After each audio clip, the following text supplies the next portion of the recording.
बबली बहुत सारा खाना खाती थी। उसके खाना खाने से तो हर कोई बहुत परेशान था। सोनू उसका पति था और वह सुबह चला जाता और शाम को काम करके वापस आता था। पर बबली एक नंबर की आलसी थी।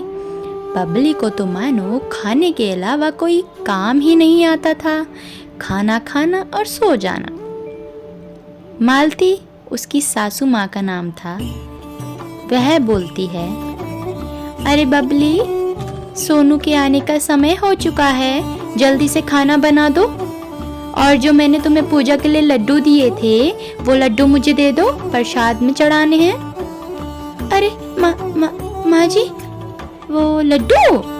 हाँ, तुम इतना हिचकिचा क्यों रही हो? लड्डू की ही बात कर रही हूँ मैं। अरे वो माँ जी, लड्डू तो ना आपने बहुत ही स्वादिष्ट बनाए थे और उनकी खुशबू से ना मैं अपने आप को रोक ही नहीं पाई। अब मैं ना उसको खा गई। क्या तुम सारे लड्डू खा गई? हाँ माँ जी, वो तो थोड़े से थे मेरे लिए, मैं सारे लड्डू खा गई। बहुत ही टेस्टी हुए थे। आपको तो पता है ना मैं कितना खाना खाती हूँ, तो मैं वह सारे लड्डू खा गई। उसकी हंसी को सुनते हुए मालती बोलती है, अरे चुप कर जा बबली, तेरे खाने से तो मैं बहुत परेशान हो गई हूँ। अब सोनू आने वाला है, उसके लिए खाना भी नहीं बना है। माँ जी, अरे आप तो बना लेंगी ना खाना। चलो माँ जी, मैं चली सोने, मुझे तो बहुत तेज नींद आ रही है। और जब खाना बन जाएगा तो मुझे भी बुला लेना, मैं भी आपके साथ बैठ के खा लूंगी। तो सोनू के लिए उसकी माँ मालती खाना बनाती है। जैसे ही सोनू आता है वैसे ही, अरे बेटा, सोनू बेटा, तुम कैसी ये भुक्कड़ बहू लेके आए हो मेरे लिए? कैसी भुक्कड़ बहू पल्ले पड़ गई है हमारे, मुझे तो कुछ समझ ही नहीं आता है। अब क्या हुआ माँ जी? अरे सारे लड्डू जितने बनाए थे मैंने, सारे लड्डू खा गई वो। अब मैं प्रसाद चढ़ाऊं तो किससे चढ़ाऊं? माँ जी, इसका तो कुछ करना पड़ेगा मुझे। तो अगले दिन मालती बबली से बोलती है, अरे बहू, बहू इधर आओ जरा। हाँ जी माँ जी। बहू, घर में टमाटर नहीं है, मैं आज सोनू के लिए उसकी फेवरेट टमाटर की सब्जी बनाऊंगी। अरे माँ जी, टमाटर की सब्जी? आहा, सुन के तो मज़ा ही आ गया। मैं भी खाऊंगी, मेरे को भी बहुत पसंद है। हाँ, अच्छा ठीक है बहू, चलो तुम टमाटर तो लेके आओ। तो बबली सामान लेने मार्केट जाती है और जाते जाते उसे रास्ते में एक जलेबी वाला दिख जाता है। अरे ये जलेबी कितनी अच्छी खुशबू आ रही है। आहा, मैं अपने आप को रोक नहीं पा रही हूँ।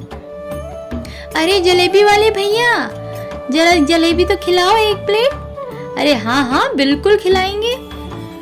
तो जलेबी वाला उसे जलेबी देता है और बबली नॉन स्टॉप जलेबी खाती ही रहती है।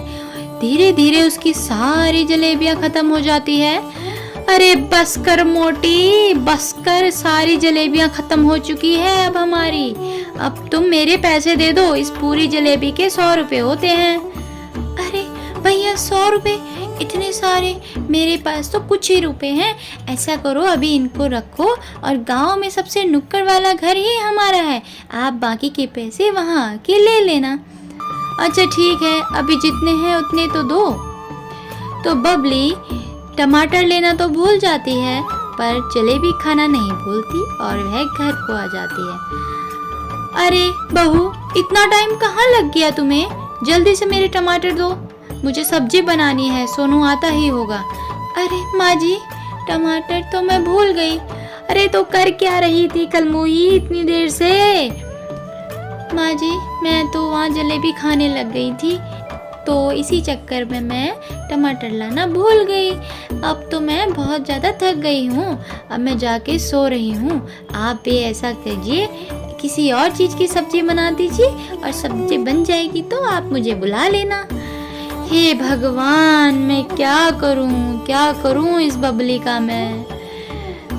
तो मालती किसी और चीज़ की सब्जी बना के सोनू को खिला देती है। तो अब क्या होता है, एक दिन सोनू इसी चीज़ से परेशान होते हुए एक बाबा के पास जाता है और बाबा उसके कान में कुछ बोलता है और उसे 2 पुड़िया देता है। अब क्या था, गांव के सरपंच के घर में पंचायत थी, वहाँ पे दावत थी पूरे गांव वालों के लिए। तो बबली तो बहुत खुश होती है और पंचायत में जाते जाते बबली इतना खाना खाती है कि रुकने का नाम ही नहीं लेती। सारे गांव वाले उसे देखते देखते हंसते भी रहते हैं। पर अब सरपंच परेशान हो चुका था। अरे कोई तो रोको इस बबली को, मेरा सारा खाना खत्म होने को आ गया है, नहीं तो हमारे लिए भी कुछ नहीं छोड़ेगी, कोई तो रोको। तो इतने में सोनू आता है और बाबा की दी हुई जड़ी बूटी उसके खाने में मिला देता है और जैसे ही वह उसे खाती है उसे बहुत बड़ी टकार आती है और उसका पेट भर जाता है। बबली बोलती है, आहा अब मेरा पेट भर गया है, अब तो मैं बाद में खाऊंगी, अब मैं यहाँ से चली जाती हूँ, बहुत आराम करना है। तो इसी चौथ देखते हुए बबली जैसे ही घर पहुँचती है वैसे उसके पेट में बहुत जोरों से दर्द होने लग जाता है और उसे अब समझ आ गया था कि इतना खाना सेहत के लिए सही नहीं है। तो अब वो बोलती है, अरे सोनू जो मुझे बचा लीजिए, मेरा प्यारा प्यारा पेट बहुत दर्द कर रहा है, प्लीज़ कुछ कीजिए, मैं आपसे हिसाब से खाऊंगी। तो सोनू उसे दूसरी जड़ी बूटी देता है, उसे एकदम जादू से सही हो जाती है। आपने मेरे को बचा लिया सोनू जी, अब से मैं हिसाब से खाना खाऊंगी। तो इस कहानी से यह सीख मिलती है, जितना हमें खाना चाहिए उतना ही खाना चाहिए, किसी भी चीज़ को ज़्यादा भर भर के नहीं खाना चाहिए, इससे शरीर को नुकसान भी होते हैं। अगली कहानी के साथ फिर मिलेंगे, तब तक के लिए बाय बाय।